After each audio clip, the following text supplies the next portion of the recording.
കോതമംഗലത്തെ കാട്ടാനാക്രമണത്തിൽ ആളിക്കത്തുകയാണ് ജനരോഷം. കൊല്ലപ്പെട്ട എൽദോസിന്റെ മൃതദേഹം വീട്ടിലെത്തിച്ചു. വൈകിട്ട് 3 മണിക്കാണ് സംസ്കാര ചടങ്ങുകൾ നടക്കുക. ആന്തരിക അവയവങ്ങൾ പുറത്തു വന്ന അവസ്ഥയിലായിരുന്നു ഇൻക്വസ്റ്റ് റിപ്പോർട്ടിലെ വിശദാംശങ്ങൾ വരുന്നത്. കോതമംഗലത്തും കുട്ടമ്പുഴയിലും ഹർത്താൽ പുരോഗമിക്കുകയാണ്. ബിനിലും രാഗിനും ചേരുന്നു വിവരങ്ങൾ നൽകാൻ. ബിനിൽ, വലിയ പ്രതിഷേധങ്ങൾക്കിടെയാണ് സംസ്കാര നടപടികളും ഒക്കെ പുരോഗമിക്കുന്നത്. ഇപ്പോൾ മൃതദേഹം വീട്ടിലേക്ക് എത്തിച്ചിരിക്കുകയാണല്ലോ. അവിടെ ഉണ്ടാകുന്ന വൈകാരികമായിട്ടുള്ള നിമിഷങ്ങൾ എങ്ങനെയാണ്? കാരണം ഒരു സുപ്രഭാതത്തിൽ ഒരു കുടുംബം അനാഥമാകുന്നു. അപ്രതീക്ഷിതമായി മരണം ആനയുടെ രൂപത്തിൽ എത്തുമ്പോൾ ബിനിൽ.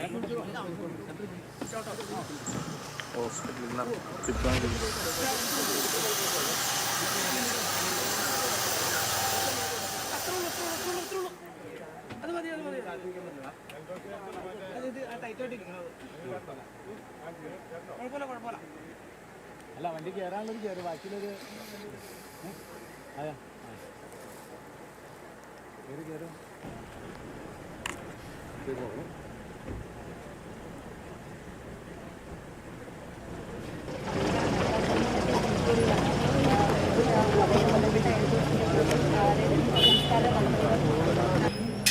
പെട്ടിയല്ലേ കൊണ്ടുവന്നത്?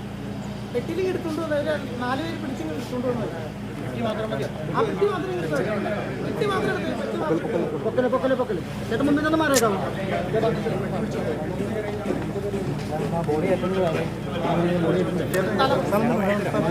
ബിനിൽ, കേൾക്കാമെങ്കിൽ മൃതദേഹം എത്തിച്ചിരിക്കുന്നു വീട്ടിലേക്ക്. സംസ്കാര ചടങ്ങുകൾ സംബന്ധിച്ചൊക്കെ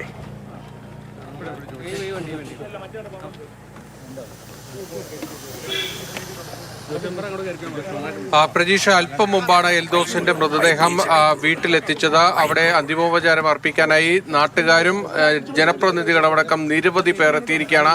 വലിയ സുരക്ഷാ ക്രമീകരണങ്ങൾ പോലീസ് ഏർപ്പാടാക്കിയിരുന്നു. കാരണം ഇന്നലെ ഉണ്ടായതുപോലുള്ള വലിയ പ്രതിഷേധങ്ങൾ ഇന്നും ഉണ്ടാകാനുള്ള സാധ്യത മുന്നിൽ കണ്ടുകൊണ്ട് ഇടുക്കിയിൽ നിന്നടക്കം പോലീസിനെ അണിനിരത്തിക്കൊണ്ടാണ് വലിയ സുരക്ഷാ ക്രമീകരണങ്ങൾ ഒരുക്കിയിരുന്നത്. പ്രത്യേകിച്ച് ഉരുളന്തണ്ടിയിലെ ഫോറസ്റ്റ് സ്റ്റേഷന് മുന്നിൽ പ്രതിഷേധത്തിനുള്ള സാധ്യത കരുതി അവിടെ വലിയ സുരക്ഷാ ക്രമീകരണങ്ങൾ തന്നെയാണ് ഏർപ്പെടുത്തിയത്. പക്ഷേ വനം വകുപ്പ് ഓഫീസിന് നേരെ യാതൊരു തരത്തിലുള്ള പ്രതിഷേധങ്ങളും മൃതദേഹം കൊണ്ടുവന്ന സമയത്ത് ഉണ്ടായിരുന്നില്ല. അക്കാര്യത്തിൽ ജനപ്രതിനിധികളും കുടുംബവും ഒക്കെ തന്നെ കൃത്യമായി നേരത്തെ തന്നെ പറഞ്ഞിരുന്നു, ഇനി ഇത് ഒരു പ്രതിഷേധത്തിലേക്ക് പോകേണ്ടതില്ല എന്നത്.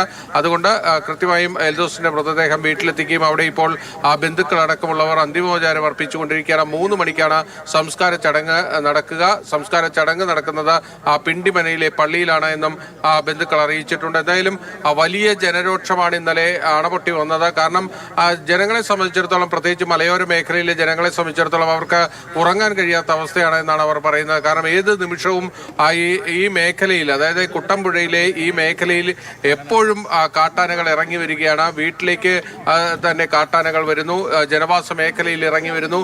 പകൽ സമയത്തും കാട്ടാനകളെ പൊതുവഴിയിലടക്കം കാണുന്ന അവസ്ഥയാണ് അവിടെയുള്ളത്. അതുകൊണ്ട് തന്നെയാണ് ജനങ്ങളുടെ ഭാഗത്ത് നിന്ന് വലിയ പ്രതിഷേധമുണ്ടായത്. കാരണം എൽദോസിന്റെ മരണം അത് അവരെ വല്ലാതെ വേദനിപ്പിച്ചു. അതോടൊപ്പം തന്നെ വനം വകുപ്പ് ഇത്തരത്തിലുള്ള സംഭവങ്ങൾ ആവർത്തിക്കുമ്പോഴും ഒരു നടപടിയും എടുക്കുന്നില്ല എന്നതാണ് അവരുടെ പ്രധാനപ്പെട്ട പരാതി.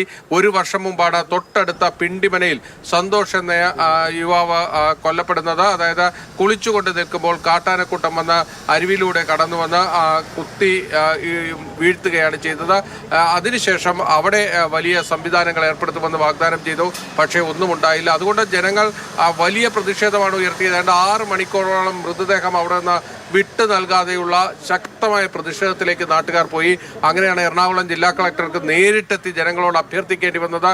താനിത് ഉറപ്പ് നൽകുകയാണ്, ഇവിടെ പ്രതിഷേധങ്ങൾ അവസാനിപ്പിക്കണം, മൃതദേഹം വിട്ടു നൽകണം, പോസ്റ്റ്മോർട്ടം അടക്കമുള്ള നടപടികൾ പൂർത്തീകരിക്കാൻ അനുവദിക്കണം, നാളെ തന്നെ, അതായത് ഇന്ന് തന്നെ ഇവിടുത്തെ കിടങ്ങ് നിർമ്മിക്കുന്ന അടക്കമുള്ള പ്രവർത്തനങ്ങളിലേക്ക് പോകുമെന്ന് ഉറപ്പ് നൽകി. ഇപ്പോൾ അവിടെ പിണവർക്കുടി ഭാഗത്ത് ഈ കിടങ്ങ് നിർമ്മാണം ആരംഭിക്കുകയും ചെയ്തിട്ടുണ്ട്. പക്ഷേ ആ ആ നിർമ്മാണ പ്രവൃത്തികളിലേക്ക് പോകാൻ എൽദോസിന്റെ ജീവൻ നൽകേണ്ടി വന്നു എന്നതാണ് ഏറ്റവും വലിയ കഷ്ടം എന്ന് പറയാവുന്ന കാര്യം. കാരണം ഇത് നേരത്തെ തന്നെ പാസ്സായ ഒരു പദ്ധതി ഇപ്പോൾ ഈ ദുരന്തമുണ്ടായപ്പോൾ അധികൃതർ ഉണർന്ന് പ്രവർത്തിക്കേണ്ടി വന്നു. വലിയ ജനരോഷമുണ്ടായപ്പോൾ അതല്ലാതെ മറ്റു മാർഗങ്ങളൊന്നും തന്നെ ഉണ്ടായില്ല. എന്തായാലും അവിടെ 2.5 കിലോമീറ്റർ ദൂരത്തിലാണ് കിടങ്ങ് നിർമ്മിക്കുന്നത്. അതോടൊപ്പം തന്നെ നാടിനെ സംബന്ധിച്ചോളം വലിയൊരു വിയോഗം അല്ലെങ്കിൽ അപ്രതീക്ഷിതമാണ്. ഒരു കുടുംബത്തിന്റെ അത്താണിയാണ് ഇല്ലാതാകുന്നത്.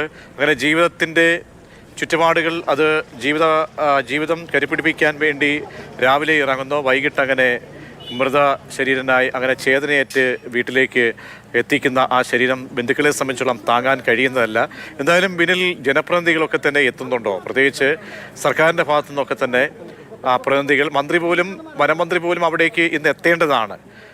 ഈ ഏകോപനത്തിനായിട്ടും കുടുംബത്തെ ആശ്വസിപ്പിക്കാനും മറ്റ് പ്രഖ്യാപനങ്ങൾക്കുമായിട്ടൊക്കെ തന്നെ ആരൊക്കെയാണ് അവിടെ ഉള്ളത്?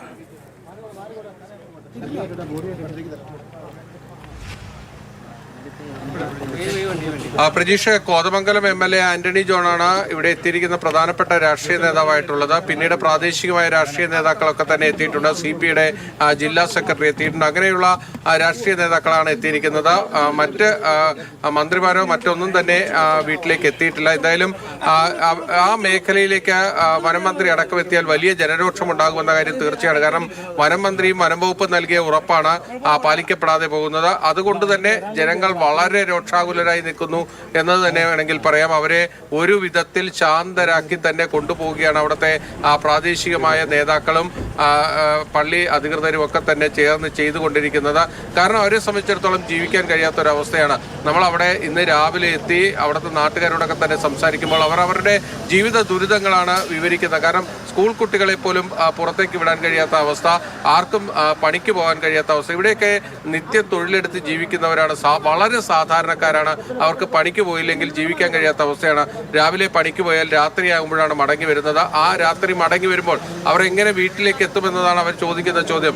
ഈ വനമേഖലയിലൂടെ റോഡ് നിർമ്മിച്ചു എന്ന് വനം മന്ത്രി പറയുമ്പോൾ പോലും അവർ കാലങ്ങളായി തലമുറകളായി അവിടെ താമസിക്കുന്നവരാണ്. ഇന്നോ ഇന്നലെയോ അവിടെ പോയി വീട് വെച്ച് താമസിക്കുന്ന, കാട്ടിനുള്ളിലേക്ക് കടന്നു കയറിയവരൊന്നുമല്ല. വർഷങ്ങളായി അവിടെ താമസിക്കുന്നവരാണ്, തലമുറകളായി താമസിക്കുന്നവരാണ്. അതുകൊണ്ടാണ് അവർ ചോദിക്കുന്നത്, ഇനി ഞങ്ങൾ എങ്ങോട്ട് പോകണം, ഞങ്ങളെ ആര് സംരക്ഷിക്കുമെന്ന ചോദ്യം അവരുടെ ഭാഗത്ത് നിന്ന് വരുന്നത്. അവർ ചോദിക്കുന്ന ഒരു ചോദ്യം ഇതാണ്: ഞങ്ങളുടെ ജീവന് വിലയില്ലേ?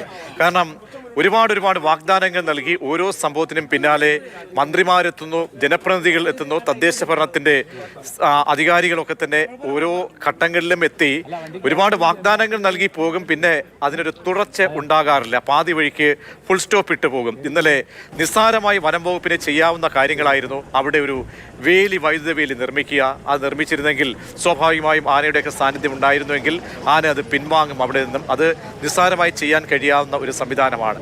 അത് ഭരണകൂടം ചെയ്തില്ല. പിന്നീട് വഴിവിളക്ക് ഇല്ലാത്ത മേഖലയാണ്, കടന്നു പോകുന്ന വഴികളുണ്ട്. അപ്പോൾ ചെയ്യേണ്ട കാര്യങ്ങൾ ചെയ്യാതെ മലമറിച്ച് കളയുമെന്നൊക്കെ അങ്ങും ഇങ്ങും ഒക്കെ ഇരുന്ന് ആളുകളും ജനപ്രതിനിധികളും മന്ത്രിമാരും ഒക്കെ പറയുമ്പോൾ നിങ്ങളെ വാക്കുകളെ ഒരിക്കലും ഈ ജനതയ്ക്ക് വിശ്വാസത്തിലെടുക്കാൻ കഴിയില്ല. കാരണം അത്രമേൽ വിലാപങ്ങൾ ഉയർന്നുകൊണ്ടേയിരിക്കുകയാണ്.